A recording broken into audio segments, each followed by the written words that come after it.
Good morning and welcome to Teams at 10.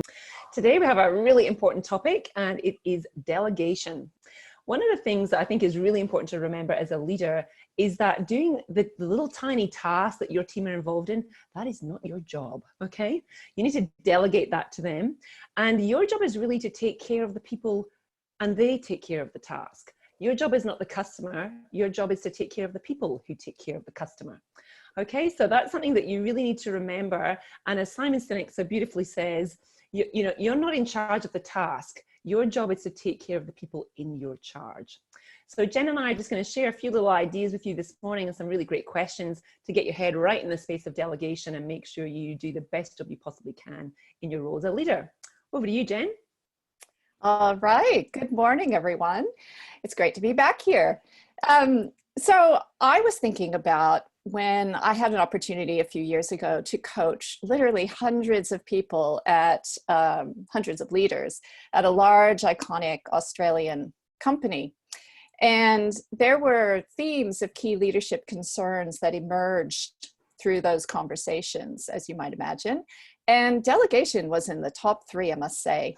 And it was often a light bulb moment for many leaders when they realized if they weren't delegating, they weren't developing their people. And that meant they weren't doing their job. So I remember some of the key themes that repeatedly came up as the reasons leaders were having difficulty with delegating were not knowing how to make an effective request, difficulty or embarrassment asking for help. This was especially so if a leader's self-identity was that they had to be all, know all. And for that profile, delegating could feel quite vulnerable, actually.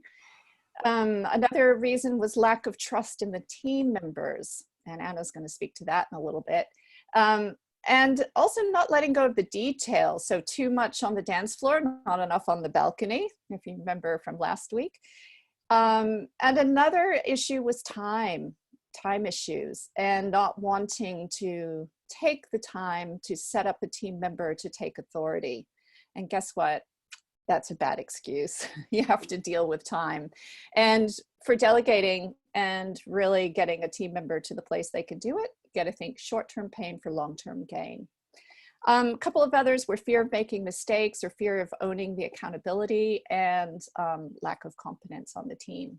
So have a think about if any of those resonate for you. And Anna, you have a great question for leaders to ask themselves. So back over to you. Thanks, Jen. So one of the things that you need to continually ask yourself when a task or a request comes across your desk, so to speak, is who else can do this? Okay, so who else can do this? If you ask yourself that question and the answer is no one, only me, that is a problem. If you become then a single point of failure. If only you can do this, then I would suspect that maybe you're not developing your people as much as you can do and you're kind of preventing them from taking those developmental steps forward. So if you ask that question, who else can do this? And your answer is, oh, there is no one who knows, then your next step is to do that development, actually train that person in the task. So it might be who could best learn how to do this. Okay, so again, something that you can check in with yourself and see what you might do when you get a little bit stuck there. And for the sake of what? So, why would you be thinking about who to delegate to and who else can do this? That's so that you can pick up more things and you can focus on your development. And you might look at some of the things that your manager's doing and think, wow, I would like to take on that task. I would like to learn to do what they're doing. So again, to enable your career progression. So by delegating and developing your people, that frees up space in your diary so that you can take on those tasks from above or to the side of you that might stretch you and give you more depth and breadth. So I think that's a really good question to ask. And I just wanted to share a quick little story. And it was from my time when I used to work with a really big hydroelectricity generator. And I had a senior manager come to me one day and he was a bit frustrated. He managed like a region in the area. And he said, I've asked my boss if I can go to this course about, how to manage turbines and learn more about them. And my boss keeps saying no, and I don't understand what's going on. And so we talked about what his role was. You are the leader of a whole area of people. Your job is not the technical minutiae of the turbines and understanding how they work. Your job is to lead the people who look after the turbines and all the technical minutiae of how they work. Light bulb moment. Okay, so his role was to go on programs that are about developing people and engaging people and changing cultures and things like that, not the technical tiny detail. So I guess one little example from my experience where that, you know, who else should be doing this would have been a really useful question. So Jen's got some good questions too, and some things to think about. Over to you again, Jen. Sure. So another key question for self-reflection on delegation is, and this question came across my desk this week actually, from Michael Bungay-Stanier, who's an awesome coach. And the question he posed is, where are you holding on to power that you should be sharing? And of course, empowering your people, as Anna's talking about, is intimately connected to developing them and supporting their growth. And the cool thing that we discovered about that sentence, that question, is that you can keep changing the first word of that sentence and get some really good mileage on reflection. So you can also ask, what are you holding on to that you could or should be sharing? You can ask, why are you holding on to power you should be sharing? And if you're unsure, try the DRA from last week, that exercise, discovery, reflection, action, if you're not sure. Another question, from whom are you holding on to power you should be sharing? And how are you holding on to power that you should or could be sharing? How could you do it differently? All right, Anna, tell us about when lack of trust is a leader's issue. Yeah, so if you think about some of the things that get in the way, you know, blockers to delegation, it can be around, well, I don't trust that that person will deliver the quality that I'm expecting, or I don't trust that, you know, what they say is actually what they're going to do. And there's all these like excuses, if you like, or reasons why you're not feeling comfortable delegating to that person. So again, if you might remember back to our conversation we had a little while back about sometimes we're in the wrong conversation.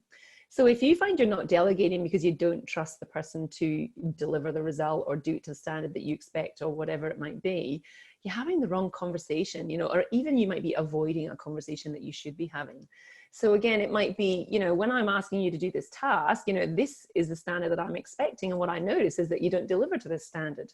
So, you know, what do we need to do so that you can deliver effectively to that standard and get us the result that we need? And how can I support you with that? So again, it's just around, you know, if you're not delegating because you feel that you don't get what you need out of it, you're not having the conversation with your people that you really need to be having. And they probably don't know. They don't know why you don't give them things to them, or, you know, you micromanage them through it. So there's an issue there that hasn't been discussed. So really think about, again, like Jen said, go back into that reflection. Why am I having a problem in delegating to this person? What is actually going on there? And what do I need to do differently so that I can get a better result? And then I feel really comfortable and confident that when I give this task to this person, I get exactly the result that I'm looking for. So talking about questions, we have one more in the bag for you about how to make a really good request, you know, so making sure that your delegation totally lands every time. So Jen, you're going to take us through that, please. Yes. So interestingly, when I did all that volume of coaching of the leaders in that big company I was talking about, I found that oftentimes some leaders simply didn't know how to make an effective request. And so they would end up avoiding delegating. And so we have these 5 tips that you can check yourself on, check and see if there's anything you could do slightly differently to achieve even better results with your requests. So first of all, clarity and being concise. So clearly and concisely communicate your need. Don't make assumptions that the other person knows what you're requesting or knows what you want. You have to be really clear about that. And secondly, specify a by-when time and check the other person can meet it. That can often get things hung up if you're not agreed upon by when the task will be done. And third, make sure you make your standards explicit. How will you be satisfied? Now, this isn't telling the person how to do it, but instead what you expect to receive at the completion point. And as much as you can let them come up with the way to produce satisfaction for you on the task, the more authority, the more development they'll get out of that. And number 4, ask the other person if they have clarifying questions or concerns. That way they feel free to speak up, to renegotiate, to talk about the time frame, or talk about other things that they have going on that might be competing commitments. So make sure that's part of the equation. And 5, close the loop. This is the one that gets missed so often. When it's complete, express your thanks and gratitude, or if need be, give some development feedback. And it's really important, because if you do so, they either know what to keep doing going forward to keep producing satisfaction, or you can course correct and fine tune so that they do it a little bit differently the next time and are able to achieve good results. All right, I think that's it, Anna. And you know, I hope that you can think through those and see if there's anywhere you could do it slightly differently to get even better results. That's exactly right. So set yourself a target. What is the one thing that I can delegate today? And continue on that little journey. Build your muscle so that you become a development and a delegation expert. And we'll look forward to seeing you live at Teams at 10 next week. Have a great week, and we'll see you soon. Thanks for dialing in with us today. Bye-bye. Bye, everyone.